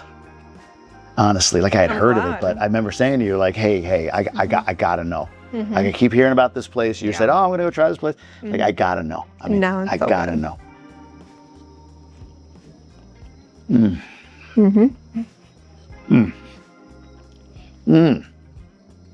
God, that's good. That sauce is really nice. I have one more bite here. All of it together, amazing.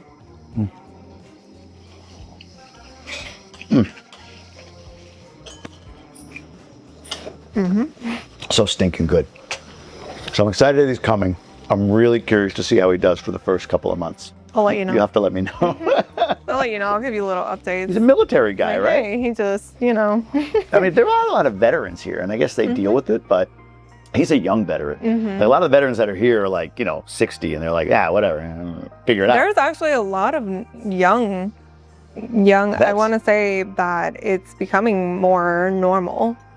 In Harabakoa specifically, you're seeing? Yeah, well, the VA clinic that's there now, I mean, it has become a little bit more normal to see. Like the other day, I was just there and I saw a couple there, they're younger too. So I'm just like, I feel like it's becoming a little bit more. They live here too. I don't know. I didn't speak to them. I just saw them. I'm just like, I feel like it's becoming a little bit more normal. Oh, very cool. Very cool. When did content start becoming a thing for you? Honestly, before the move in Jersey, I consume content as far as like mom life and just certain things I do love, like makeup, fashion, and everything. I would consume it regardless. All the same things? Yeah.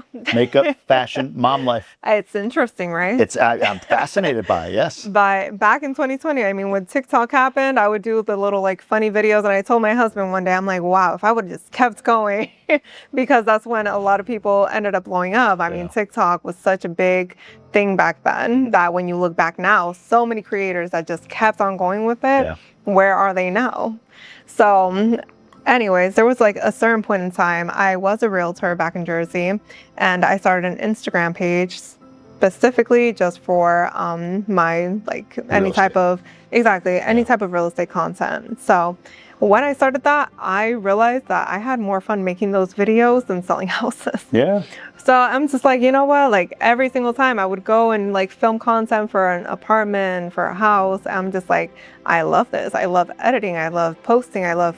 So it was pretty much, I just kind of grew into loving it so much that then I started incorporating it a little bit more into my personal page and just went from there. Wow. So that's how, I want to get more into this, but that story is so similar for me. Oh yeah. Very familiar. Well,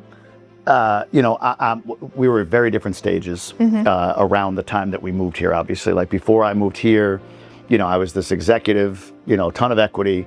In fact, without getting too in the weeds, but as an aside, I was talking to a buddy of mine that was at the same level as me when I left the company. And it quantified for the first time, like the size of my decision. And this is just facts. He's retired. He's 15, 16 years older than me. If I were to retire at the same age as him, our career at that point would be about the same. And the significance of that is equity. We would get stock awards every year, company stock awards every year. And I said to him, like, yeah, man, I get it. I mean, I walked away at the end probably from, a few $1 million. He's like, no, you didn't walk away from a few $1 million. He's like, you walked away from tens of millions of dollars. I'm like, all right. He's like, when it adds up. That didn't make it better. Over the course. No, it was actually, it still was like, whatever, because when I'm 90 years old, I'm not going to be like, thank God I had a big stock account. You know what? Exactly. I want to live my life the way I want to live it. So it honestly didn't move me at all. It was just like, if anything, it made me feel like more, I don't know, badass. Like there you go. It was like, you know what? Yeah, I like that. Right? I'm like, that's the right move for me. I have zero. I mean, it was I can't even imagine still working for the company that I was working for. Nothing wrong with them, but like as the person I am, it just didn't fit. It would be like, I don't know. It would be like faking who you are for years, every day, like not worth it to me. Plus that's the other thing. People think like, oh, you walked away, like there's no chance for me to ever have that. It's like, no, I don't agree with that, right? In the content world, the opportunities, endless, insane, more than people will give credit for. And we can talk about that a little bit because I'm big on this creator economy. But I digress. I was saying the similarity was when I left my job, I'm this like high-flying executive, mortgage kids, the whole thing, breadwinner of the family. Right. And we had a certain lifestyle. I was making hundreds of thousands of dollars a year. I say 400, but it's funny. I was looking back. I was like, oh shit, it's actually more. It's actually making more than that a year when you factored in equity vesting. Yeah. But when I left, it was, I'm building a real estate investing career. And I bought property and everything else. Today, I'm a YouTuber in the Caribbean.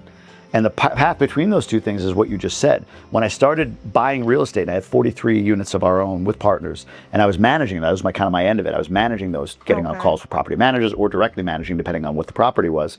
I was like, I hate every moment of this, but I would be interviewed and asked about, like, real estate in Michigan. I started a meetup group and would make content around that, and I loved that.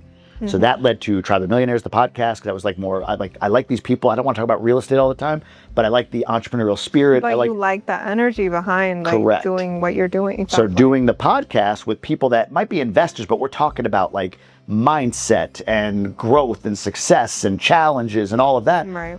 hooked. That's where you Like you, right? Hooked. exactly. So you start getting into it then. You were TikToking at one point, you stopped. When did you like get intentional? Was it when you moved here? Is that like when you really got intentional with creating content? I got intentional with different style content at the beginning before I moved here. I mean, just past the realtor stuff. Sorry, after the real estate part. Yeah, so after the real estate, I started doing more content creation for, like, let's say beauty and self-care. So it was pretty much, I was starting my page more of like a mom self-care thing, because those two things just like go hand in hand with me. I love taking care of myself. I love just being pretty much if anybody asks me, what do you take for hair loss, or what do you do for weight loss and stuff like that, like I'm very easily, I'll give you a whole list. Like I will not go ahead and keep it to myself. If you like something, even my shoes, I'll be like, all right, I got it at this place for this price. Like I'm very just, so I said, why don't I just make that into like content that I just post? Because people ask me, okay, what did you do for your hair loss when you gave birth, like postpartum hair loss? So I went ahead and did the entire thing, like rosemary water, and like just started posting stuff like that. So information, but then also content that people related to. So once I started doing that, I mean, my love for it just kept on growing. And once we made this move, that's when everything pretty much started happening faster. Was like, mine wasn't me being known as this like Dominican guy, like Dominican immigrant guy or whatever, was not the intention. Like you, I was making content, just like sharing my journey anyway. Quitting the job, building a real estate portfolio. I was doing that for a long time. And then when I moved naturally, it's like, hey, I moved to the Dominican Republic, and it just took off. Exactly. You know, an audience that wants that content, and you know, kind of found it, and then I kind of build it in the way that I do. Did you expect, or were you planning? No, it's funny because the video that went viral, the first one that ever went viral, I'm just like, I told my husband one day, I had a friend coming to my house, still in Jersey. We had boxes already ready to go ahead and like close up. And I'm like, all right, we got to close these boxes. They're coming to pick it up tomorrow. And I'm like, hey, I have this like funny, you know, like quick Instagram reel idea. Let's go ahead and just film it before my friend gets here to say bye, right? Yeah. So we went ahead and just, I gave him the phone and I told him exactly what to do. And, you know, my husband, he's like, he goes with it. So I told him, all right, I'm just going to go ahead, close up this box, and you're going to tape me. I'm kind of like looking, you know, you've seen the video. Yeah. So it was just very quick. Like that took less than 5 minutes. Yeah. I did not think it was going to go viral, and then it did. And then questions started getting asked and people started following, and I'm just like, oh, okay, this is something that, of course, I want to build more momentum on. And I had already recorded everything. Yeah. So the packing, the process, and everything, because I did want to go ahead and post it more for information, because I know there's a ton of people that also want to do the same thing. Yeah. Yeah. What, let's go to today, and then I'm going to backtrack a bit. Now, what do you see it as for you as a creator now? Like, what is it, a business opportunity? Like, what do you want to do with it from this point forward? Now that you've built this this following and you built this sort of reputation. Right. I mean, it's definitely, like you said, endless opportunities. Yeah. There's endless opportunities with it. I always want to stay authentic. I always want to stay organic. Like, I'm not trying to get to the point where it's just like, all right, I'm just searching for the money, because at the end of the day, that's not the end goal. I want to stay authentic, build an actual community, and just honestly be connected with like-minded people, and opportunities are going to come just with that, with me being myself, creating the content that truly aligns with whatever path it is that I'm taking. So I believe that it's more about building that community, building that trust, and seeing where it goes from there. 100%. I have certain things that I do come out and say, like, hey, here's a realtor I trust. Use them, so you know I'm going to they're going to pay me something, but here's a realtor I trust. Right. Here's a lawyer I trust. Here's a developer I trust. And you get accused, if you will, of promoting everything. Right. Right. But what's not seen, and somebody was saying this to me, because they were asking me about something with restaurants, and I'm like, no, I don't. No. Right. Like, I'm not being like, oh, they said, oh, be honest. Actually, it was about Balcone. Oh, really? They're like, be honest. It wasn't really that good, right? If you're being honest. And I was like, what do you mean? They're like, wow, I mean, you're paid. I'm like, no.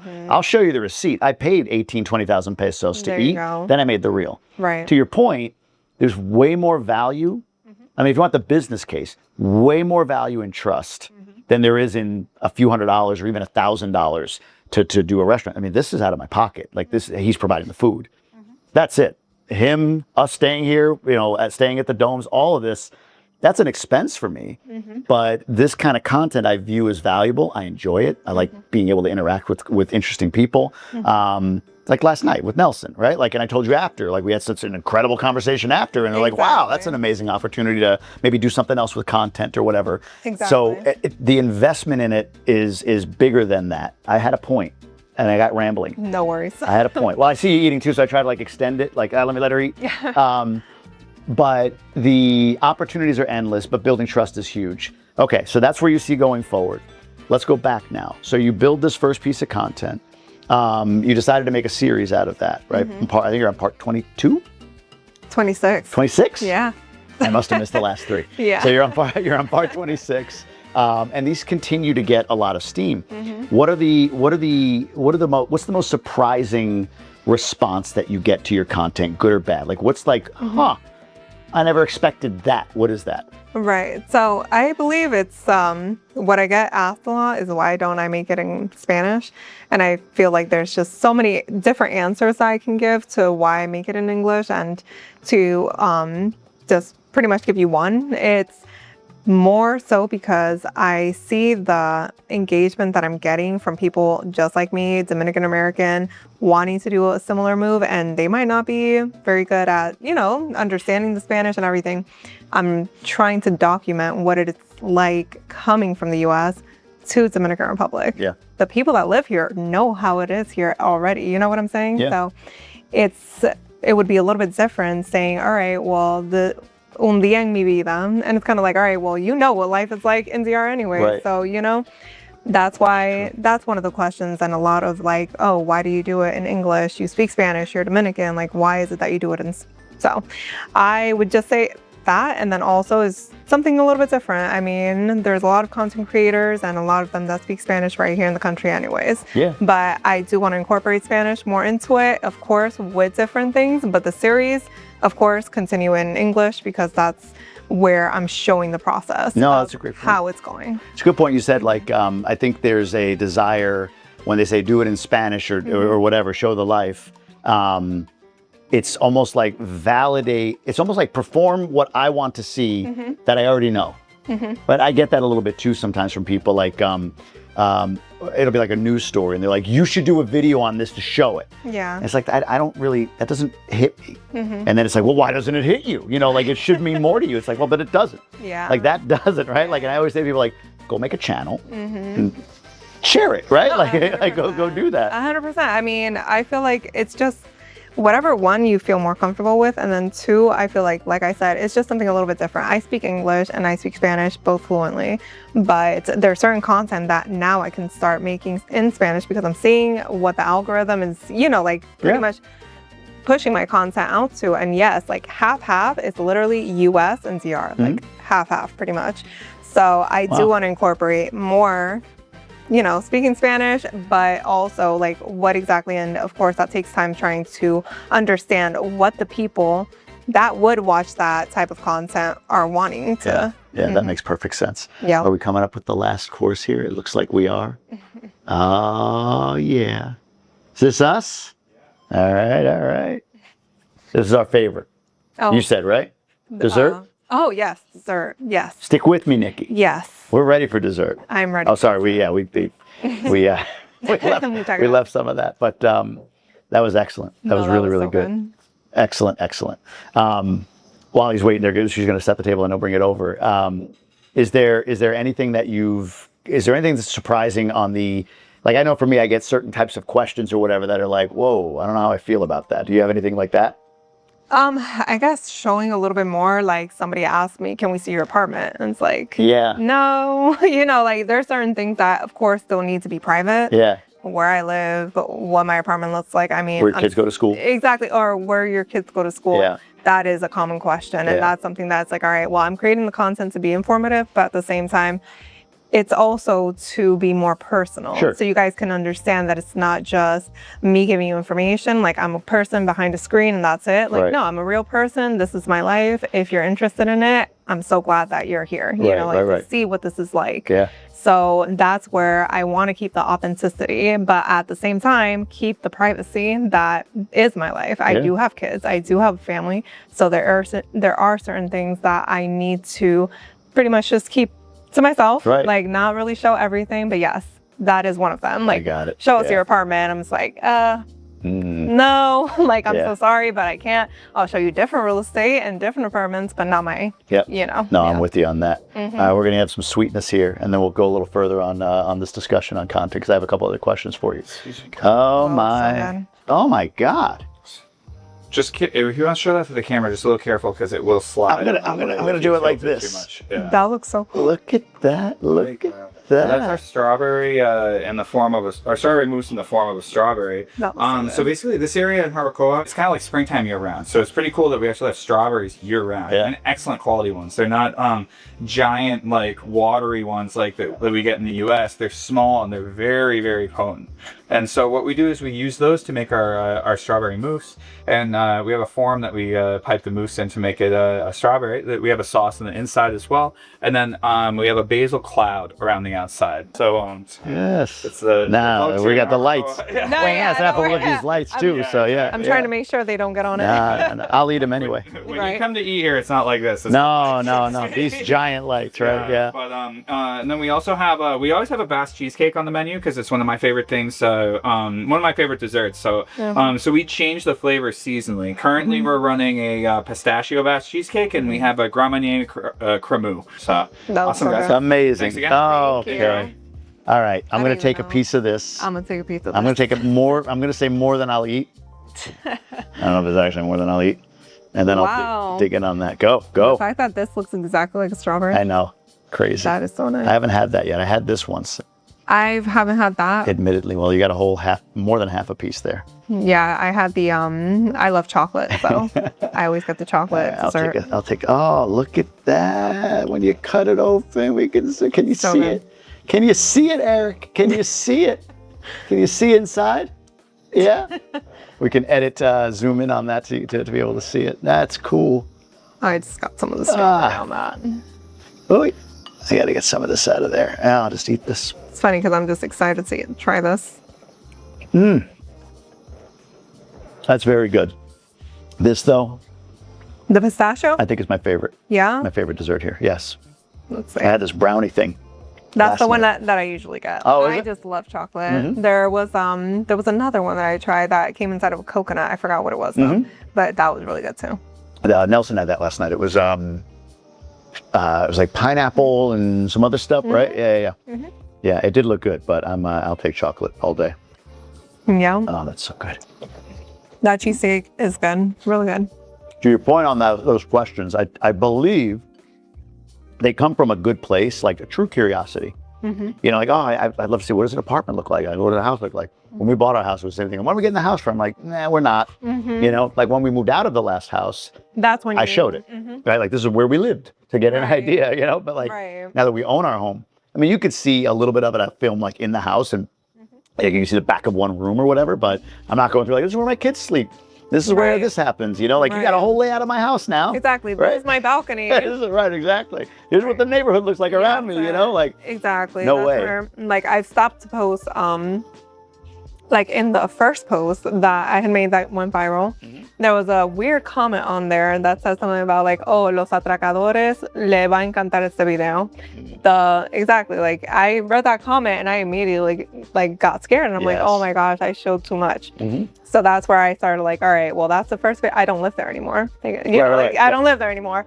But I'm just like, all right, well, that's where I need to be careful exactly what I post, because it's true. Like, you do need to have that certain like privacy, that certain privacy. Yeah, the same with school. Like, that's what schools your kids go to. I'm like, and I mean, Harabakoa is a very small town. So. Yes, right, yeah. And you know, even Punta Cana is, but I think I have everybody convinced that they go to a school without saying it that they don't go to. I think so any school you assume that they're going to might not be the one that they actually go to. Right. And actually, we've even considered homeschooling, but it's I think we go nuts. I think we go nuts. So my wife especially would go nuts. I was about to say, especially who is going to be. I travel, you know, like I travel enough There you where go. it would fall to her at the end of the day, even if we hired like a teacher or whatever, like a tutor to like, you know, babysit them throughout the day. Like it still falls to eventually her, right? So wouldn't be fun. But yeah, the questions, it's the same. You know, you understand the need for privacy. Same with kids. Like I don't put my kids in my content. I've noticed, I don't think you do either, or you do in part. I do for pictures. Yeah. Just because, I mean, in pictures, I just love to show like the family and everything. But for the videos, because the fact that it can go viral and I don't know exactly who's seeing the videos, like the reels, that's where I don't really show their face. It's a tough call. Because the same thing, like if I'm committed to showing my life, if you will, or like giving an idea of true lifestyle. I had, you know, you get comments. I had one person like, you're full of it. You're not even married to a Dominican woman. We've never seen her. I'm like, she's been in videos. Like, what are you talking about? You don't have kids. I'm like, okay. I mean, I'm not going to show you my kids to prove it to you if that's what you're trying to do. Have you gotten any hateful comments? To be honest, I would say that if I ever do, or if I ever get some type of comment that I just doesn't sit well, block. Yeah. Very simple. You and Jay are similar with that. I don't really like to engage with that. I know there's a lot of people that love to, but Maybe a lot of you talking about me. no, I don't even know. I know there's a lot of people because they say, "Oh, it drives engagement." Oh no, that's not why I do. I just like, you know, screw you, buddy. What you got? Yeah, there's people that like it. There's people that think, "All right, this is gonna drive engagement."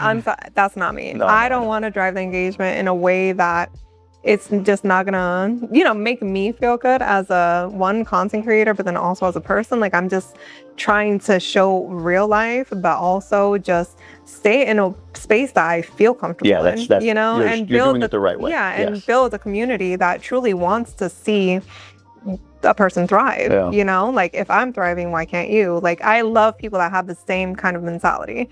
If I'm winning, you can win, you know what I'm saying? And that's where I want to keep it. Yeah. I don't want it to get to people that aren't that way or that criticize, or that's not where I'm getting better at that. Jay is the same way as you. You and Jay are higher minded than I am with this. Like the New York kid in me, like can't help it. It's just like, what do you like? My favorite one, I actually like doing this. My favorite one, you know, being a white dude in DR, I can't tell you how many comments or DMs I get about me being a colonizer, taking from the people, hurting the locals, all of that stuff, right?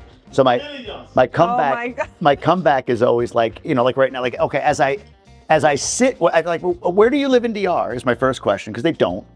And then the second thing is like, okay, as I sit in a Dominican restaurant owned by a Dominican guy that I'm paying him and tipping that Dominican waiter, paying 18% the Dominican government, right? Even coming here, right? Paying tolls the whole way here, staying at a hotel owned by a Dominican former lawyer, you know, eating in a restaurant, Jana, Dominican, owner of the restaurant, right? Right.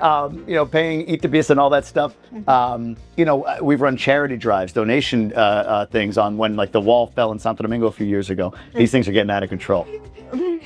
Right? Like I'm like, so I can give you these receipts. Where are yours? Like how I'm such a bad thing for the country. To be honest with you, my mindset is pretty much everyone's gonna criticize. Like it doesn't 100%. matter. People have their opinions, whether it's good, whether it's bad. And once you're okay with that, that's Stop being so mature, Nikki. I want to mix it up with these trolls. I want to get into it and then prove them wrong. You see, that's where I will, like, that is where it's just. What would your husband do if he were the creator? To be honest with you, I feel like he's a little bit more like you, like really, but he does it in a fun way, like in a funny way where it's just entertaining to him. So I feel like you and him kind of have that same, but me, honestly, wherever my energy feels drained is just a no-go. Well, so I made a switch recently on this, and I'll tell you why, because I had this revelation, like we live in an era where this is part of our network, right? These people we interact with, that's part of modern humanity's network of who you surround yourself with. And it's incredible. It's incredible because people would lament the idea of social media. Yeah. But let me ask you, if Instagram existed forever, as long as humans have walked the earth, if Instagram existed and you could follow anyone from history and listen to their lessons and listen to their life and them tell their story of what they're doing, who would you follow? Give me some names. Who would you follow? Who would I follow? I have no idea. That's a good All of question. human history. That's a good question because I have no I'll idea. prompt you. I'll prompt a couple. Jesus? Yeah. You follow Jesus, course, right? of course. Who else? Give me some other ones. To learn life lessons or Yeah, anyone in history you could follow. Trying to think. You want me to jog you more? Yeah. I don't want to put you on the spot, but I'll jog you more. What if the Mirabel sisters? I was actually thinking of that. Were you really? I Or was you're just trying to be literally cool? No. I was thinking about it right now. I'm just like. Well, then, whatever you're thinking, say it. What else? Okay. There's a point I'm going to make here. Yeah. So, Okay. who else? Give me some names. I can't. I don't Einstein. know. I'm okay. No? Yeah. Lincoln. No, Not Lincoln. I don't think so. Okay. But I feel like with the first two, definitely. Okay. I think, all right. yeah. Who else? Who else? Give me another one. One more. You got to One give me more, one. one more. You have to give me one. I've given you a bunch. Okay. Anyone in human history you could follow if they had Instagram available. There's a catalog of everything that they've done available for you to watch. Who might it be? That's such a good question that I was not ready for. That's why I wanted to get you drinks. Yeah, there you Right? go. So you can be ready for anything. Let me see. I'm gonna take another piece of this. There's a point, people. This is gonna be good. I'm gonna make her sweat this out because this is gonna be good. As good as this. Eric, who would you follow? If you could follow anybody in history. If anybody in history had an Instagram. When you say follow, what you mean? Not Instagram. Instagram was around from Jesus through now. Anybody in history documented their story, their life on Instagram, and you can follow them. Who? You see, I'm interested. Give me some names. Colón. Who? Colón. Colon? Yeah. Okay. Anyone else? The See, it's hard. Princess Diana. Princess Diana. Oh, that's a good one. Is it jogging one? I That need one is a from. good No, we're one. not That's letting a good Nikki. one. Everyone, all cameras. You're not letting Nikki off the hook. She's got to come up with one. One. I'm helping you as a content creator right now. Diana's a good one. Diana's a good one. That's a very good one. Yeah, Good history. Good history. Yeah. it is. And Colón too. I would love to know what happened. Right? That's why I thought of Lincoln, because Lincoln to me would be like, I'd love to know the reality of the discussion back then. Like he was the emancipator, right? He freed the slaves in the United States. What was that all about? Like, what was the reality of it? You know, like, was it a business decision versus true altruism? You know what I mean? Like, Right. I'd love to be able to see him walking through all of that. I don't know. That would be interesting to me. It's got to be one. It's Got to be a woman in history I that know, you I'm admire, that's no longer around. You have to make up a name. Just Make up a name. Just make up a name. Tawny. Tawny. Oh, Just make me up a name. I don't know. Just no, I'm like really trying to think. I don't know, honestly. I'll let you off the hook. Okay. Would you follow Hitler? No. Right? Would you follow Mussolini? Would you follow Ted Bundy? Jeffrey Dahmer? No. Right? So my whole point is this is an extension of our network. In real life, you want people you would not. I would follow Marilyn Monroe. Marilyn Monroe! We got one! Marilyn Monroe. I would So definitely. There yeah. you go. Any more? Okay. No. Okay, I think Al Capone? You probably would. You follow Al Capone. But this is an extension of our network. So if it is in your real life, if somebody talked to you in a way like some negative folks do online, you just wouldn't be around them. That's your point. This is Right. This is what you're saying. Definitely right. And I haven't been doing. If I had access, if this is my network, to anyone in history, it would be, Jesus, Lincoln. Maybe there's some popes. Maybe like people that you see as having wisdom or significant historical figures. JFK, whatever. Likely not going to follow the worst people in history. Right. Right? Right. So why should I allow that kind of negativity into my world? And the only reason I could say that I have not blocked more of those people is because I don't want to give them the ammunition of he can't take a negative comment. He just blocks people. Now, it's a negative comment's one thing. I don't mind disagreement. In fact, I like disagreement. Right. I learn from disagreement. It's you are a piece of, you are just, you are hurtful. Like that is where it's I don't need that person here, right? So I started to block, get rid of those people. So I'm learning from the likes of you, from Jay, and so on and so forth. Yeah. It is amazing what whatever content takes is. whatever takes your piece, that's where it has right. to go. That's it. Yeah, when it takes your piece. When it takes your When piece, it's making me like, exactly, you know, that's where it has to go. right. Yeah, like I can't even. I could some of the comments. Right, because even when you see motivational, like anything that you see me following is either motivational or something inspiring, Right. or because that's how I love to feel. I'm not following drama, this, because it's just not, Right. it doesn't tie in with what I want to feel, 100%. if that makes sense. Like, I don't want to feel super, what's it called? Super stressed. I don't want, you know, it's just. No, that's you're curating your feed, just like you're curating your network. It's part of it. Exactly. When I open this up, I don't want to see like, you know, oh, somebody just, you know, got run over by whatever, and like all the bad news of the world. It's You're like gonna feel very right. it's I want the gonna- mindset stuff. I very want positive. tense, very Yes, exactly. Marilyn Monroe. There you go. That's a good one. Yeah. That's a good one. We're gonna have to wrap this because these things are about to take over from us. These lights are not doing well These for us. lights, they're all Nikki, what's the best place to follow you? We're gonna get you on YouTube again, but for now, where's the best place to follow you? Best place to follow me is on Instagram and on TikTok. It's Nikki Abreu. Nikki.